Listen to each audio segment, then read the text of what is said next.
Welcome to Our Life. Today it's all about education. In 2020, dealing with the pandemic, the school system has been turned totally upside down.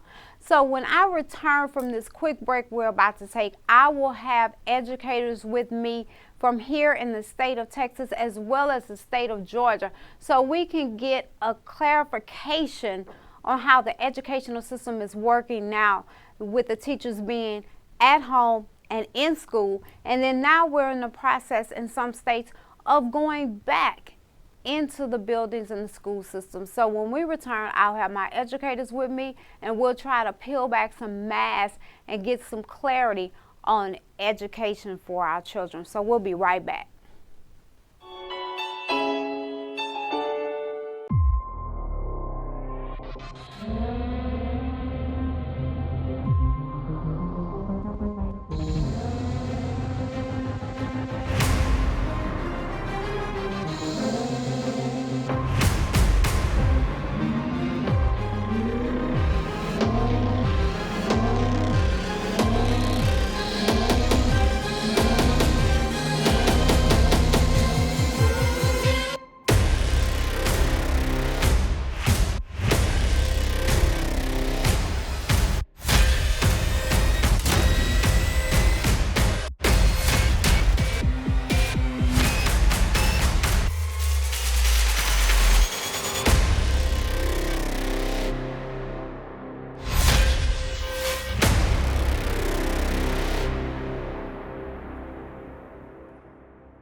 $100 on chicken nuggets.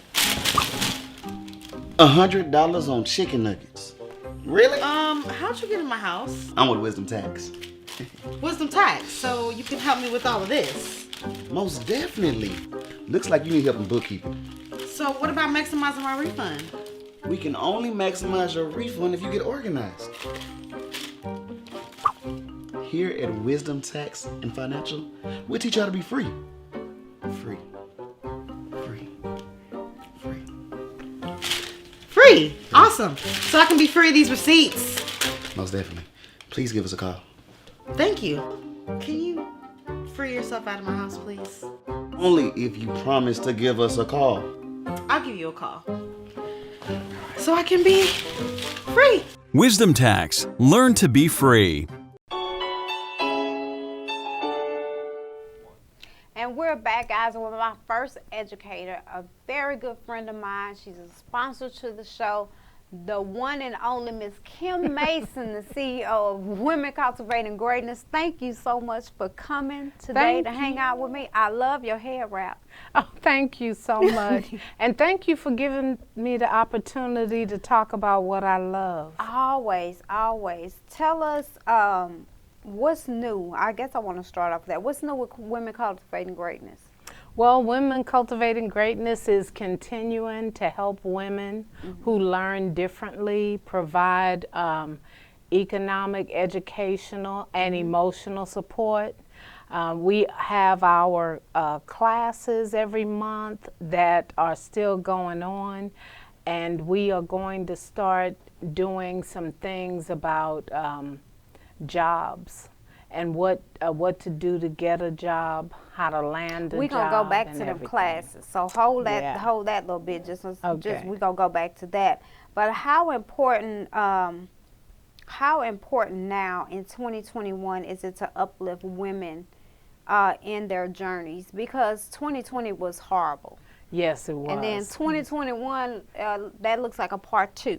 Yeah. Seems like. And tell us how important it is, because I don't think women really know how important it is to uplift everybody. Yeah, I think that it's very important. Like you said, we had a very challenging 2020, and there are a lot of mental health issues and things going on because of that. We hear all the statistics and everything about it, and so making sure that we don't lose focus on our dreams and on our goals, making sure that we continue our why no matter what happens.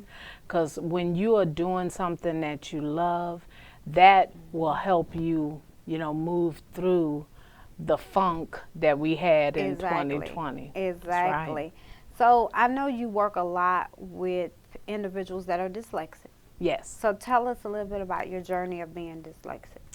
Well, when I was in elementary school, probably third grade, I first started noticing that I was different from other kids, not able to get the concepts and things that they were getting. And I went through a lifetime of that all through school, because testing for dyslexia, short-term memory deficit, processing deficit, and ADD, all of those things is something that happens with me.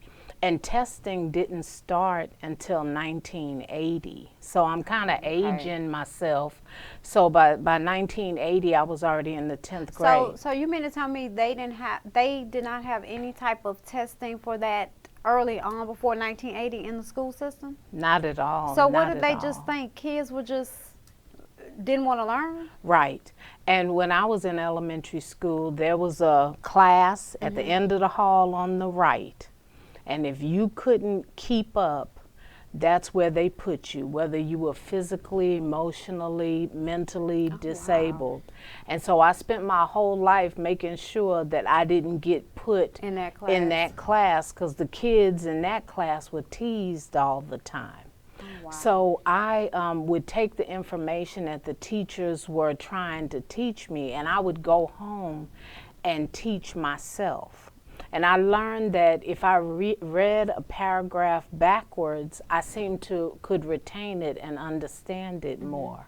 So really, I'm the poster child for my organization, because I have all of the struggles that we're trying to help women with. Oh, wow. So let's talk about I Am Great in Spite of, and let's get back to these classes that you were, let's get back to these classes that you were offering. Yeah, so once a month we offer a class that can be taken by anyone, but we specifically make sure that the classes are geared to help women who learn differently. Because once you graduate from high school, there is no assistance. And at least now it's much better, because if a child has been properly diagnosed with dyslexia or ADD or any of those other things, you can become an advocate and be able to help these kids learn in a manner that is best for them. So there's a learning style, and you teach them in that learning style, and they're able to get the information much faster. As far as the I Am Great program, we had our first class last month on learning styles. This month I'll be doing the training, and it's on memory techniques. Okay. Yeah, so, and then we have a whole slew of other classes that can be found on our website. So how do you find it difficult for somebody to want to take the classes? Because with anything or any challenge you have, and I think you have to accept that you have that issue. Yes. And then work on trying to fix it. Yes. Do you see an issue with that, with people wanting to accept this is what's going on and has been going on for so long, and then get involved in the classes to change? Yeah.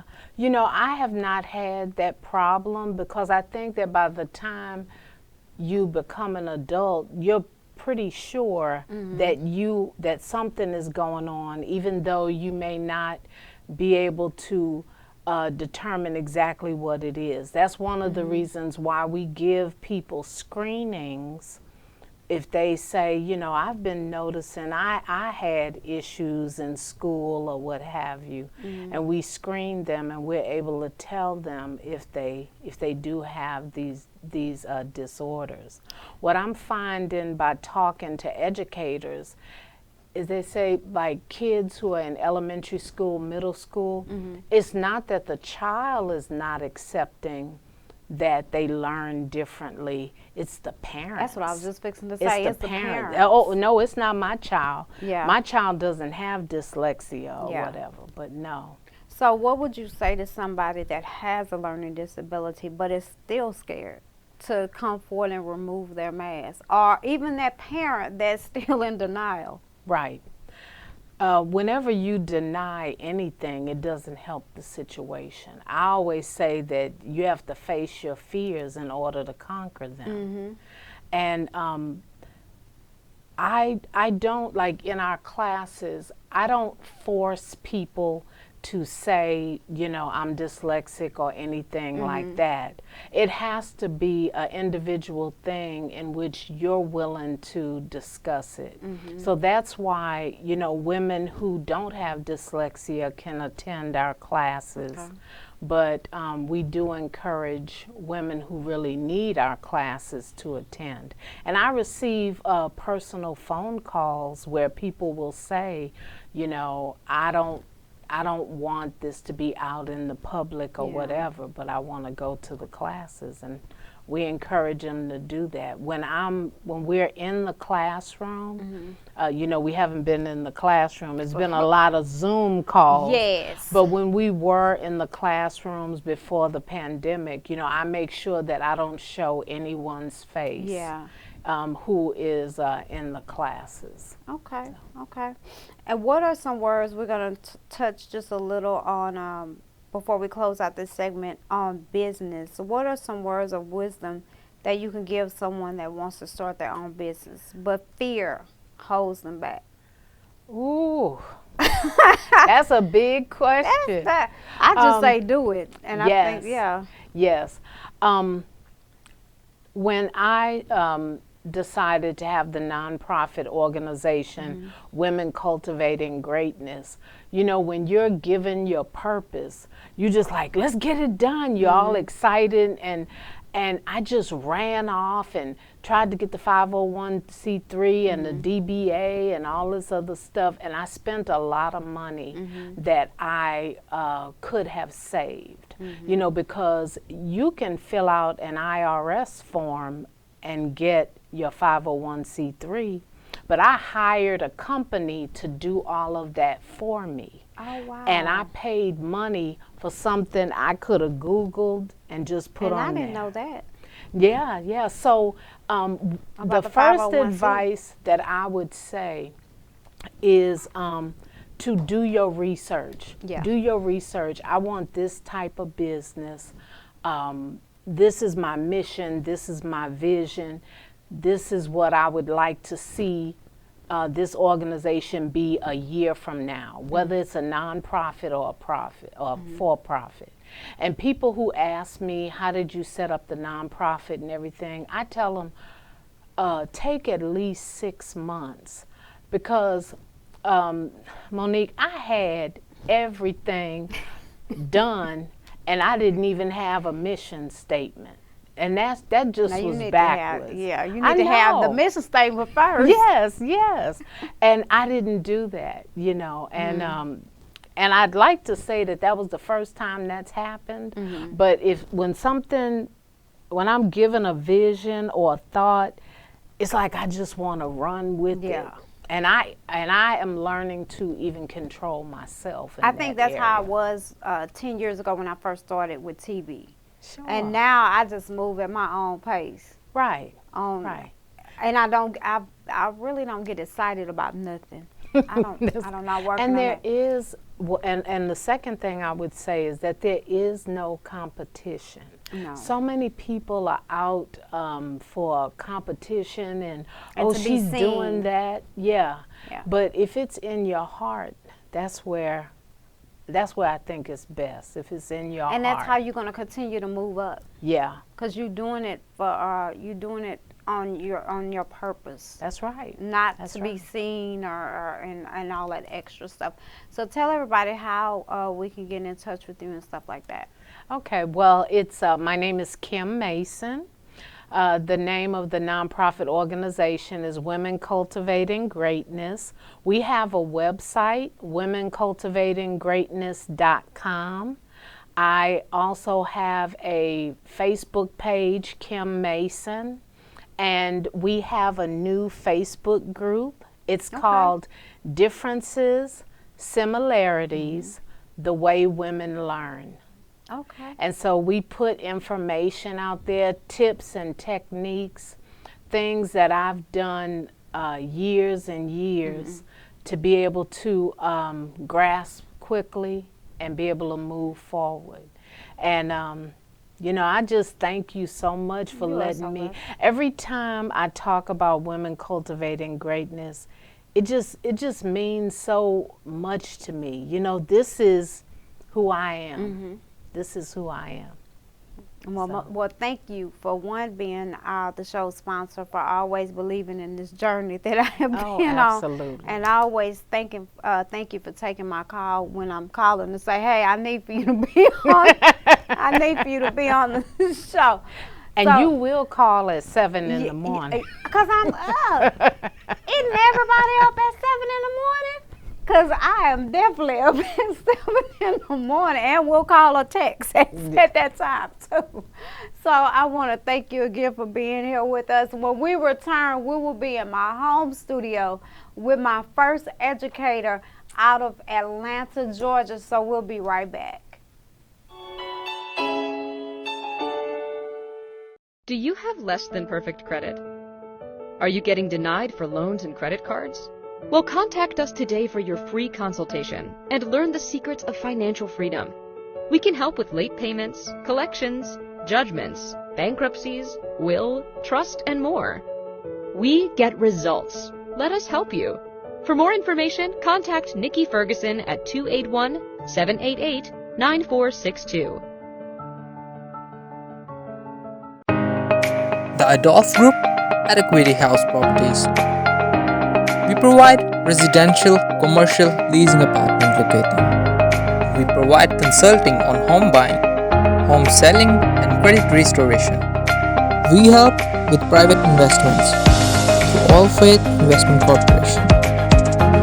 Contact us now, the Adolph Group at Equity House Properties.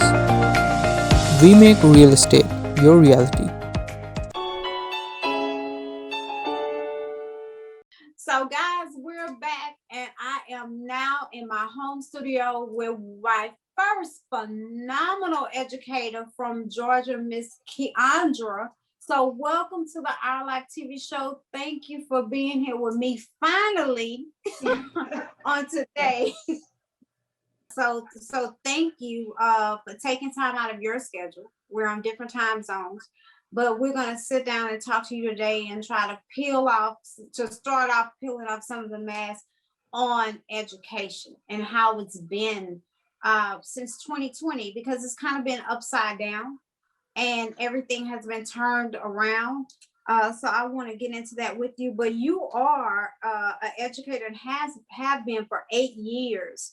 What inspired you? What inspired you to go into education? Well, very good question, Monique. Originally growing up, I did not have a desire to be an educator, believe it or not, but you never know where God will take you. And so here I am. My desire was to actually be on the news and to go into journalism, news reporter. However, I moved to Atlanta shortly after graduating undergrad in 2005 and could not get into the news industry. And so I decided to go back to school to pursue a master's in teaching. And at the time, I did have a very good friend that was also in education and actually in administration. And my cousin also advised possibly for me to look into teaching. So I decided to pursue that and receive my master's in teaching from Mercer University. And I am certified to teach middle grades, social sciences, and ELA. What do you love the most? What do I love the most about teaching? Well, it can be challenging. However, it's never a dull moment in teaching. I will say that. So it's more than coming into an office, in which I used to do at some point before I got into teaching. It is more than coming into an office and staring at a computer all day. So it is, you're interacting with children, interacting with their parents, interacting with your peers, collaboratively working together with others. So it's fulfilling, and just being able to help people and reach our future. So that's what I enjoy. And especially when you get a comment from a kid that you've had previously in your classes that say, hey, you motivated me, hey, you were a great teacher, that makes you feel great as well. So Let's start to peel back some of the mask, and let's talk about the standardized testing. Is it really needed to determine what level a child is at? I've been on the fence in reference to testing, standardized testing, period. Whether it's on the K through 12, within the K through 12 arena, or within the higher level arenas. I feel testing is a way to weed people out, especially when you are talking about on a collegiate level. But within the K through 12, I don't think that should be the sole indicator of whether a child has learned something for that entire year, or whether they should actually be promoted to the next grade, because sometimes people are not good test takers. Some children have phobias when it comes to tests, and they may not perform their best. So I think test taking, I think a lot of emphasis is on test taking, in which it just basically, it really just promotes a lot of anxiety on the students as well as on the teachers, because you have the teachers trying to teach to the test because you have so much pressure from the county for these kids to pass these tests. And we need to take that pressure off all the way around. So speaking about pressure, what are some of the challenges that teachers have had to face since the pandemic, teaching in the pandemic, since the pandemic? What are some of those challenges? Where do I start? Let's see. Okay. Because you're in Georgia, so that's, you know, a totally different state versus Texas. And I haven't had the opportunity just yet to talk to my Texas educator. That will be the next segment after yours. But what are some of the challenges for Georgia? Okay, well, as far as being a Georgia educator, and I'm sure it's not just here in Georgia, some of these challenges, but just throughout the country now, in the midst of this pandemic.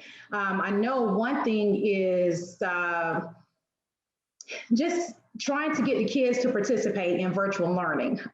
It has proven to be very draining. You have maybe half the class that's on it, that's logged in on time, that's participating, that have their cameras turned on, that do their work. And then you have the other half that may show up 30 minutes late, 40 minutes late, opposed to if we were still face to face, you wouldn't come in my class 30 to 40 minutes late and everything is hunky-dory.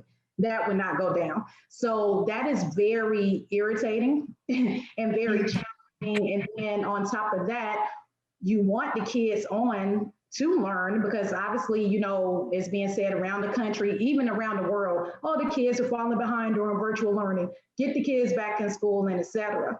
But the kids have to actually participate, you know, and we also need the parents. It can't just be the teachers. So that's been one of the challenges, because it's like we can't do it all. Okay. So it takes the effort of teachers, the children, as well as the parents. So that's been very challenging, just having your entire class logged in, tuned in, paying attention, to where it's like I'm not speaking or talking to myself. I tell my kids all the time,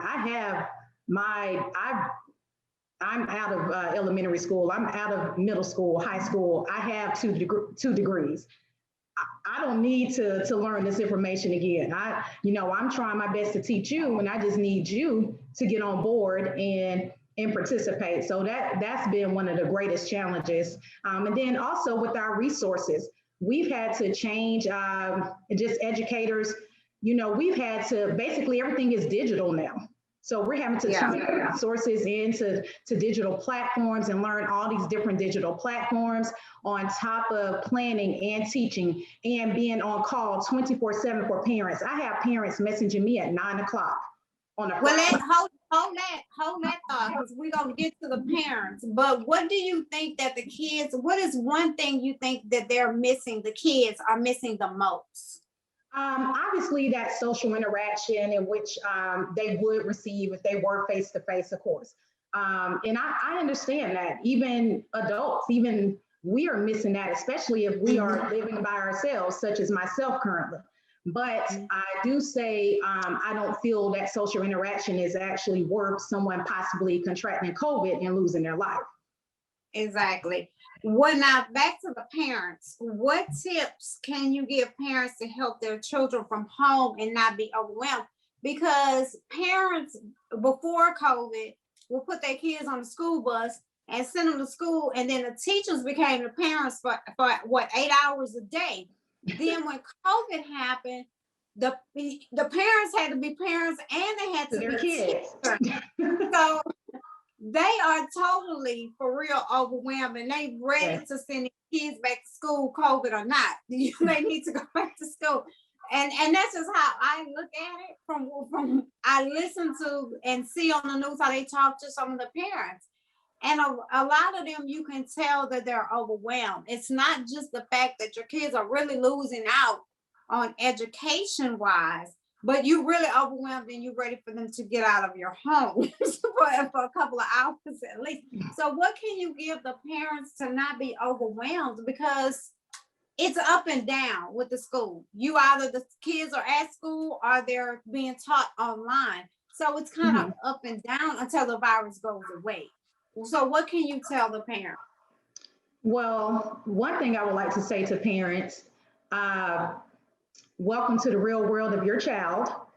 You see how your child performs in school finally, and you know it's not just a teacher complaining about your child. You actually see for yourself. And yes, the responsibility is back on the parents now to be more of a parent and to raise your child now.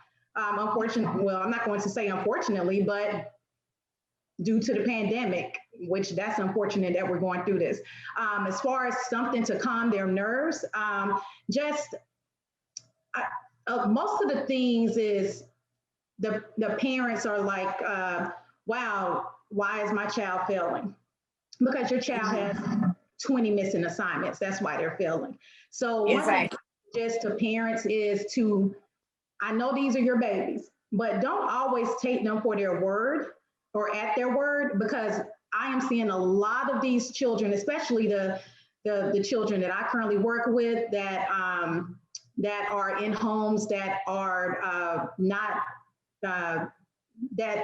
English speaking homes. So they depend on their children to communicate and help them translate between the school and home. And a lot of these kids are misleading their parents. I mean, to be honest. So I would suggest to parents that you're going to have to be more hands-on. You're going to have to try to contact that teacher and contact the school if, and find out what's going on. We're going to do our best to try to contact you as well. But keep in mind, we have several other students as well, not just your child.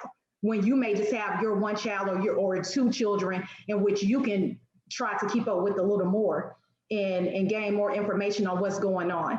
So the kids will lie at this point during the virtual learning and saying, I've turned this in, I've submitted this. And that's when I'm bringing that up because that's what we're getting a lot. And that's where the frustration comes in with the parents, and they don't know what to do. And it's just, it feels like it's a lack of discipline within the home because the parents are looking at the teachers like, well, what do I do? Because basically we've been the parents up until now for the majority of the day for your child. And it's just like the parents, I don't get it. I can't comprehend it. It's just like why the parents are going insane right now because the shoe is on the other foot now. So all I can suggest is try to, of course, everyone is doing their best in the situation. Just try to be more active. Try to ask your kids, okay, if you turn this assignment in, show me.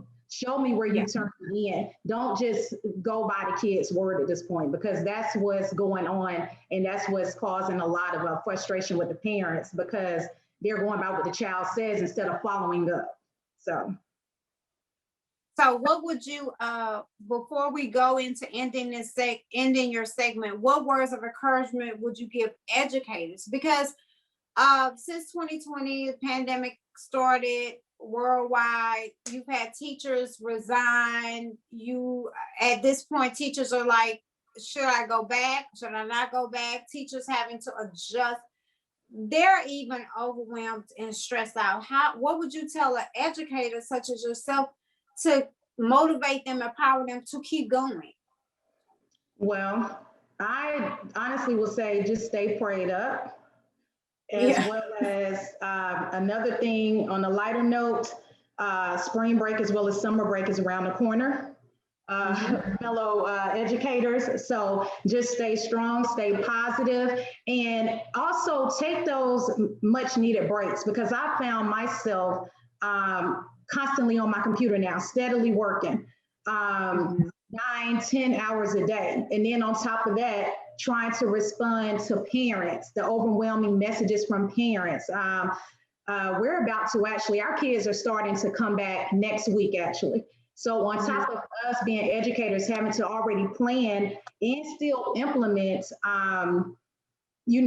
just curriculum for these children and to teach our students. Now we're having to get bus routes ready and just do a lot of other things that weren't typically on our plate, being educators. So just stay positive and make sure that you take those breaks. I've been making myself put my computer down now, because it was just becoming overwhelming, especially with trying to get the school ready, with the kids coming back, because it is not going to be the same school.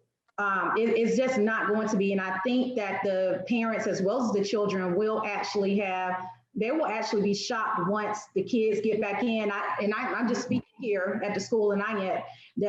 It's still not going to be where you're socializing in your friend space in the cafeteria. You're going to be in that classroom all day along with us, with the teachers. It's really going to be like we're on lockdown. Yeah.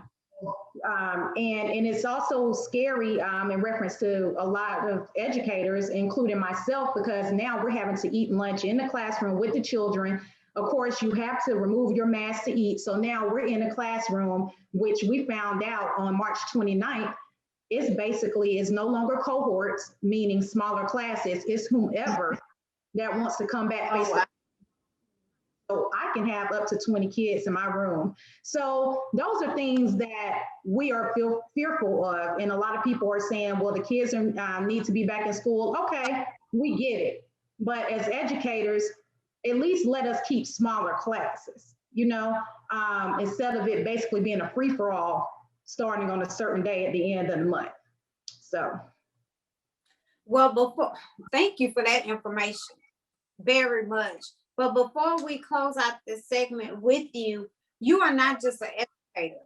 You do some other things too. So you want to tell us a little bit about that and how we can find you? Because you are not multiple streams of income is my number one saying, especially with the pandemic, as we all have had to adjust to. So it's always good to have something else. And I know it's a joke here in Atlanta where it said that everyone has at least 2 or 3 jobs or careers doing something. So, but yes, I am an educator as well as a licensed realtor here in the state of Georgia. So if anyone in Houston, I'm working with an investor now, anyone in Houston wants to invest in property, or you thinking about looking to move to Atlanta, please give me a call. I am with Norman and Associates. Real Estate Solutions, and I am also a tax preparer with Wisdom Tax Solutions. Most definitely. So I want to say thank you so very much for being a part and allowing me to take up some of your time today so we can talk about education, so people can really see a teacher's perspective. The people that are with these kids. So I so greatly appreciate you for that. So thank you very, very much. Well, thank you. And I hope I haven't said too much. No, no, you have Right now, not. huh? No, you have not. So, guys, when we return, we will be back in the studio to close out the entire show with our final educator that's right here from Houston, Texas. So, we'll be right back.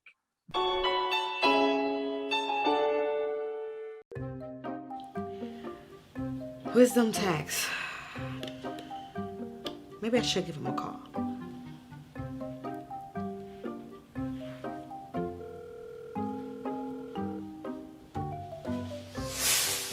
Oh, how did you get in my house again?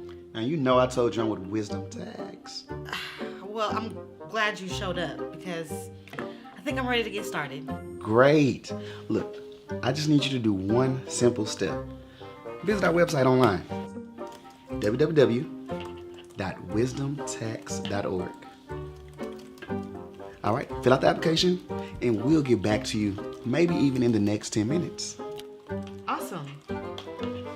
I'm about to be free. Look, this is amazing. You know, so what? Hello? Call us at Wisdom Tax, where you learn to be free.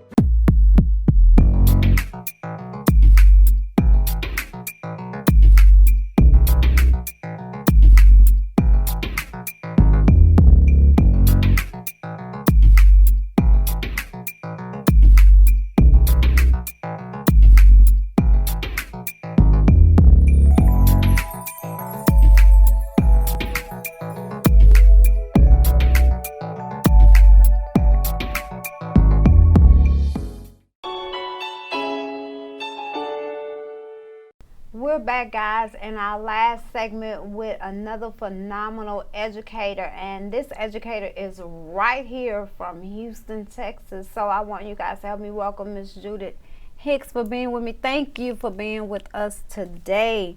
You are a 30-year educator in classroom on the administrative level as well. You're teaching English as a second language. Yes, ma'am. Oh, I got to see if I put that in as one of your. I have a question about that. Okay. What inspired you to go into education?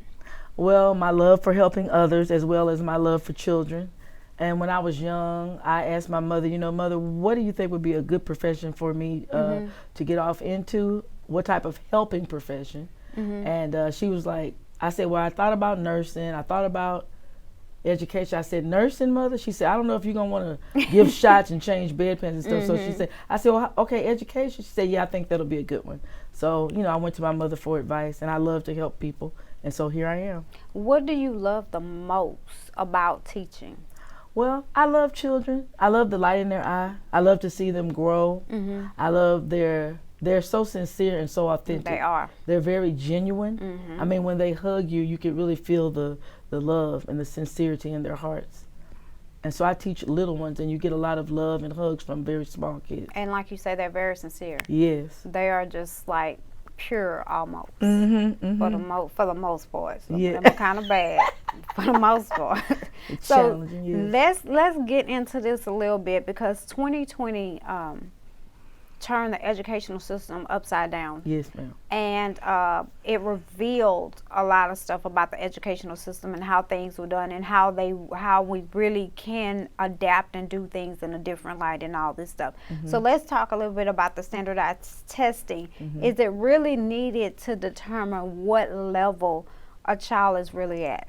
Well, in any formal institution, you're going to have to establish some goals. And so they always emphasize, establishing SMART goals, goals that are specific, measurable, attainable, relevant, and time-based. And so standardized testing is specific, because it measures reading and math, et cetera, and all the academic subjects that we teach.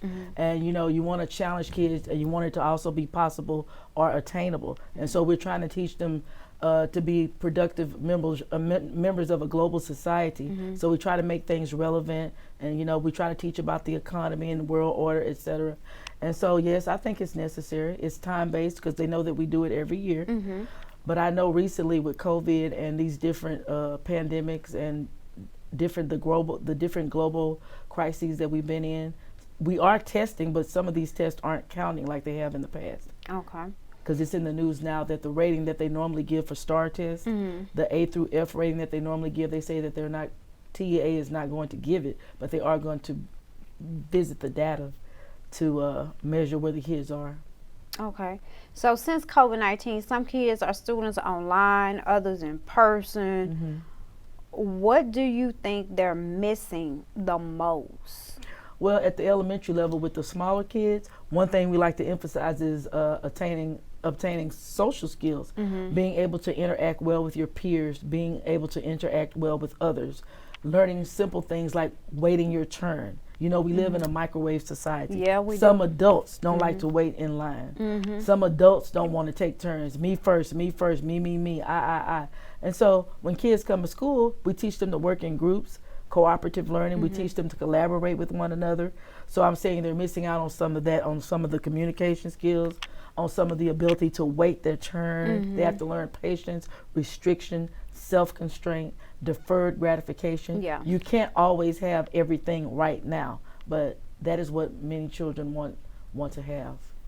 What tips can you give parents to help their children from home and not be overwhelmed? Because I think when all this happened, it's easy for parents Yes. to send them off on the school bus every morning, and then the teacher in some cases become the parent Yes. as well, and you're just an educator. So what tips can you give a parent to not be overwhelmed? Because I think with 2020 and all this happening, they became very overwhelmed with their Yes. kids I saw that a lot of those. being at home every day. Right. I saw a lot of those memes on Facebook. Yeah. Yes, I know that parents did get overwhelmed and still are overwhelmed because, you know, right now they can opt in or opt out. They have a right to choose. So, you know, you might have 15 kids in a classroom where you normally would have 22. You might have 12. You might have 10. The parents are choosing whether they want to send them face-to-face or whether they want to educate them virtually. But what I would say to parents is always remember, you know, Rome was not built in a day.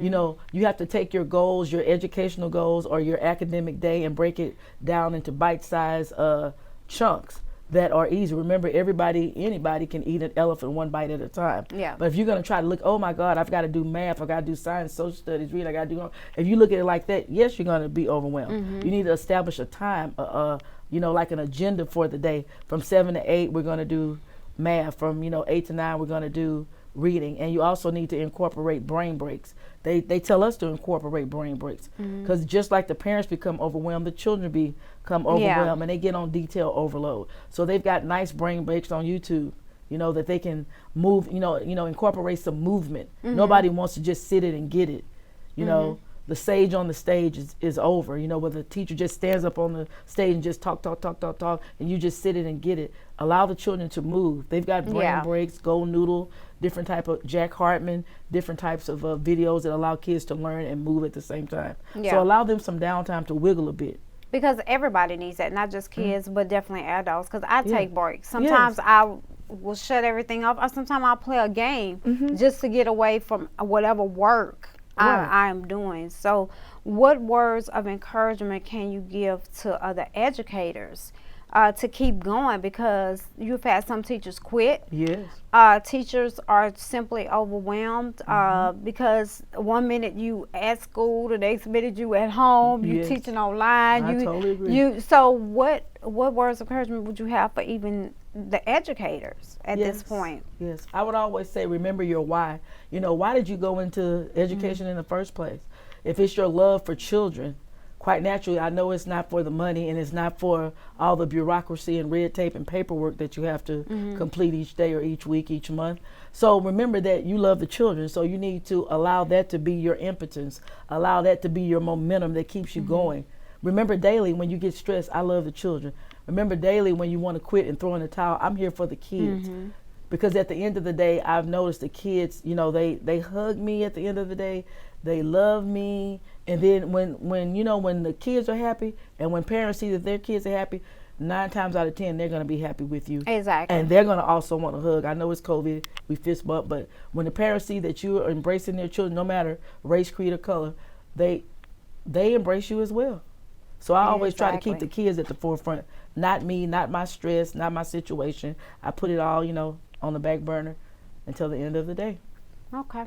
So, guys, she's not only an educator, she has a separate life from also being an educator. So before we end the show, tell us a little bit about what else you do, because you did a journal, a book. Right. Tell us about that. Right. Well, I guess all my years of education, one thing that has kept me in my personal life, I know they say they take prayer out of the schools, but teachers pray in their private or personal life. And so I've begun to write prayer journals. I've become an author of prayer journals and prayer workbooks for predominantly women, but I've also done one for men, because a man was talking to me saying, well, you're doing everything for women. What about us guys? We need it more than y'all do. Yeah, we go through more than y'all do. I've heard it. Yes, they're like, well, why are you leaving us? Yeah. So I did do one, but yes, I do have several prayer journals, praying 90 days of gratitude, and also sisters embracing their destiny. Yeah. Because I like to, like they say, write the vision, make it plain. So I like to map out things, and so sisters embracing your destiny is an excellent tool to help you as an adult map out your goals and determine what it is that God wants you to do. Everybody's not called to be a teacher. It's not easy. Yes. It is. I'm not going to kid you. It is not easy My to be a teacher. sister was an educator of preschoolers as well. Yes. So it's not easy. But you can find me at Dr. J. Lynn Hicks. I have a page, Facebook, Dr. J. Lynn Hicks, Instagram, Dr. J. Lynn Hicks, and Twitter, Dr. J. Lynn Hicks. I also have a website, redefiningsisterhood.com. And those books are available on Amazon. Just Google Dr. J. Lynn Hicks on Amazon, and those books will appear.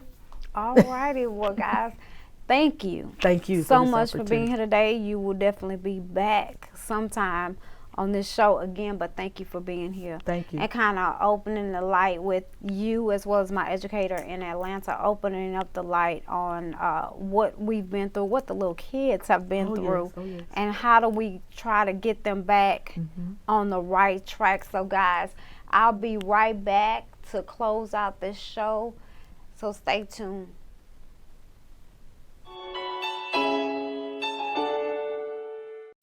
Hi, this is Willie Adolph of the Adolph Group at Equity House Properties. I'm here today to talk to you about home purchasing. A lot of times people want to know, where do we start? When do we start? How much do we need to save? What does our credit score need to be like? Can I really move in now? And the answer is yes. The thing is that you want to get pre-approved first before you even go house shopping, because what you wouldn't want to happen is that you find the perfect home, but the bank won't qualify you for your mortgage. So always get pre-approved first. So find a good lender, which we have a lot of resources for you on that. Second, you want to make sure that anything that's on your credit, if it's something that you can work with, let's work with it, because everything on your credit, it depends on what it is for each mortgage company. And third, once you get that pre-approval, now it's time to go house shopping. Now, Willie, what about the money, the down payment and things like that? Well, they have a lot of programs that's out there. So based on your credit will depend on the down payment assistance that you can receive. But we do have a lot of resources and a lot of things that can help you. And everyone with the Adolph Group will hold you by your hand and walk you through the whole process. So you can contact us at www.theadolphgroup.com or 281-451-7087. And remember, when you have will, you have a way.